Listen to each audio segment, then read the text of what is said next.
નમસ્કાર મિત્રો, welcome to my new blog. આજે આપણે બનાવવાના છે મિત્રો ઇડલી, સાંભર અને નારિયેળની ચટણી. તેના માટે સૌપ્રથમ આપણે 500 ગ્રામ ચોખા લઈ લેવાના છે અને 200 ગ્રામ અડદની દાળ લઈ લેવાની છે અને 1 ચમચી લઈ લેવાની છે આપણે મેથી. હવે આને સારી રીતે આપણે 4 થી 5 વાર પાણીથી ધોઈ લઈશું, જેથી આમાં જે પણ ગંદકી હોય તે સાફ થઈ જાય. તમને પણ મિત્રો ઇડલી ભાવે છે કે નથી ભાવતી તે તમે કોમેન્ટમાં જરૂરથી જણાવજો. હવે એને આપણે 5 થી 6 કલાક માટે ઢાંકીને મૂકી દઈશું. હવે આપણે આને મિક્સરમાં બ્લાઇન્ડ કરી લેવાની છે. મિત્રો બેટર આપણું થોડુંક દરદરું રાખવાનું છે, જેથી ઇડલી એકદમ આપણી સોફ્ટ બને. અને મિત્રો ઇડલી સોફ્ટ બનાવવા માટે આમાં એક સ્પેશિયલ આઇટમ નાખવાની આવે છે, જે હું તમને આગળ કહું. મિત્રો તમે જ્યારે હોટલમાં ઇડલી ખાવા જાઓ છો ત્યારે ઇડલી એકદમ સોફ્ટ હોય છે, તો એના માટે આપણે આની અંદર લગભગ 100 ગ્રામ જેવા પૌવા નાખવાના છે. તો પૌવાને આપણે 20 થી 25 મિનિટ પહેલાં પાણીમાં બોળીને રહી દેવાના છે અને ત્યાર પછી તેને બેટરની સાથે મિક્સ કરીને બ્લાઇન્ડ કરી લેવાનું છે. તો મિત્રો આપણી ઇડલી એકદમ સોફ્ટ બનશે. તમે જોઈ શકો છો કે બેટર આપણું પીસીને રેડી છે. હવે આને આપણે 10 થી 12 કલાક સુધી ઢાંકીને મૂકી દેવાનું છે. મિત્રો બેટર આપણું રેડી છે, તો હવે એમાં સ્વાદ પ્રમાણે આપણે મીઠું નાખી દેવાનું છે અને ત્યાર પછી તેને એકવાર સારી રીતે હલાવી લેવાનું છે. અને મિત્રો આના માટે આપણે આની અંદર બેકિંગ પાવડર નાખવાનો છે. બેકિંગ પાવડર આપણે 1 જ ચમચી નાખવાનો છે અને એને એક્ટિવ કરવા માટે એમાં અડધો લીંબુનો રસ નાખીને તેને સારી રીતે હલાવી લઈશું. એટલે આપણું બેટર એકદમ ખીલેલું બનશે અને ઇડલી આપણી એકદમ સોફ્ટ બનશે. આ આપણું ઇડલીનું બેટર તૈયાર થઈ ગયું છે. તો હવે આપણે ઇડલી બનાવીએ. સૌપ્રથમ આપણે ઇડલીની પ્લેટ લઈ લીધી છે, તેમાં ઓઇલ લગાવીને થોડું બેટર મૂકી દેવાનું છે. મિત્રો હવે આપણે બધી જ ટ્રેની અંદર થોડું બેટર લગાવીને ઇડલી મૂકી દઈશું. મિત્રો આ નાસ્તો નાનલેથી લઈને મોટા સુધીને બધાને જ ખૂબ જ પ્રિય હોય છે. જો મિત્રો વિડીયો ગમ્યો હોય તમને, તો આપણી ચેનલને સબસ્ક્રાઈબ કરવાનું ભૂલતા નહીં. હવે આપણે આને કુકરની અંદર મૂકી દેવાનું છે. મેં પહેલેથી જ કુકર ગેસની ઉપર મૂકીને એમાં પાણી ગરમ કરી લીધું છે. આપણે એની અંદર ઇડલીનું બેટરમાં જે ટ્રેમાં ઇડલી કાઢી છે તેને આપણે 15 થી 20 મિનિટ સુધી સ્ટીમ થવા મૂકી દઈશું. ત્યાર પછી તેને ઢાંકીને આપણે 20 મિનિટ સુધી સ્ટીમ કરવાનું છે. તમે જોઈ શકો છો કે આપણી ઇડલી બનીને એકદમ તૈયાર થઈ ગઈ છે. તો હવે આ ઠંડુ થાય ત્યારે આપણે બધી જ ઇડલી એક બાઉલમાં કાઢી લેવાની છે. તમે જોઈ શકો છો કે આપણી ઇડલી એકદમ ઠંડી થઈ ગઈ છે. તો હવે એને ચપ્પુની સહાયતાથી આપણે કાઢી લઈશું એક બાઉલની અંદર. તમે જોઈ શકો છો કે કેટલી સોફ્ટ ઇડલી બનીને તૈયાર થઈ ગઈ છે. તો હવે આપણે બનાવવાનું છે સાંભર. સાંભર બનાવવા માટે મિત્રો આપણે 100 ગ્રામ દાળ લઈ લીધી છે તુવેરની.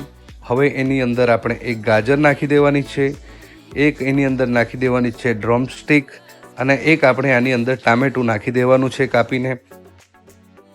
દાળ સારી રીતે બફાઈ જાય તે માટે આપણે આની અંદર 1 ચમચી હળદરની નાખી દેવાની છે અને ગેસ પર મૂકીને આપણે એની 4 થી 5 વિસલ લગાવવાની છે.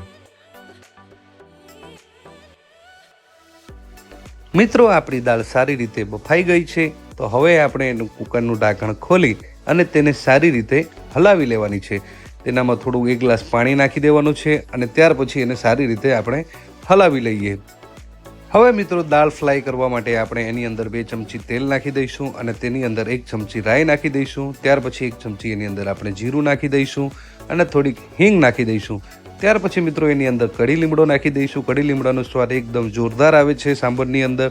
ત્યાર પછી એક આપણે કાપેલું ટામેટું એની અંદર નાખી દઈશું અને તેને સારી રીતે હલાવી લઈશું. તો મિત્રો હવે આની અંદર આપણે મસાલા નાખી દેવાના છે. તો પહેલાં આપણે 1 ચમચી આની અંદર હળદર નાખી દઈશું.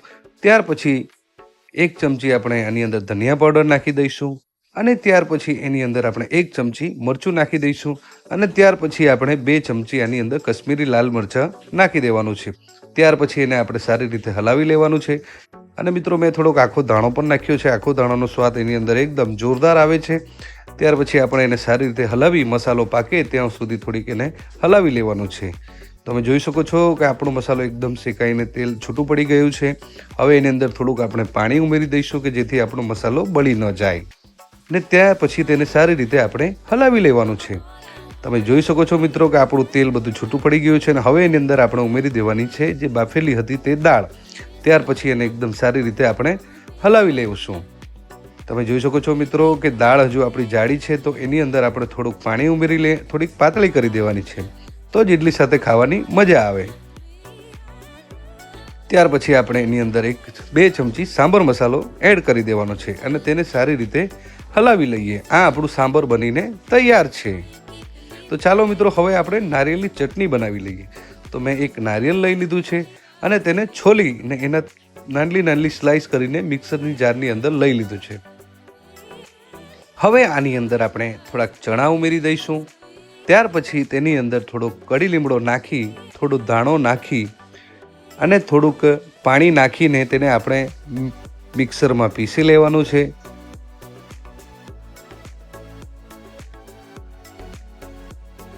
તમે જોઈ શકો છો મિત્રો કે હવે આપણી નારિયેળની ચટણી બનીને તૈયાર થઈ ગઈ છે. તો હવે આની અંદર આપણે વઘાર કરવાનો છે. તો સૌથી પહેલાં આપણે આની અંદર 2 ચમચી ઘી લઈ લેવાનું છે. ઘીથી મિત્રો સ્વાદ ખૂબ જ સરસ આવે છે ચટણીનો. ત્યાર પછી આની અંદર આપણે થોડીક રાઈ ઉમેરી દઈશું અને ત્યાર પછી એની અંદર થોડોક મીઠો કડી લીમડો ઉમેરી દઈશું અને તેને સારી રીતે આપણે ચટણીમાં મિક્સ કરીને હલાવી લઈએ. તમે જોઈ શકો છો મિત્રો આપણી નારિયેળની ચટણી બનીને તૈયાર થઈ ગઈ છે. હવે એને સારી રીતે એકવાર આપણે હલાવી લઈએ. મિત્રો આ ચટણી ઇડલી સાથે ખાવામાં ખૂબ જ સરસ લાગે છે. તો વિડીયો તમને કેવો લાગ્યો કોમેન્ટમાં જરૂરથી જણાવજો અને મિત્રો આપણી ચેનલને સબસ્ક્રાઈબ કરવાનું ભૂલતા નહીં. મળીશું ફરી નવા બ્લોગની અંદર. જય શ્રી રામ.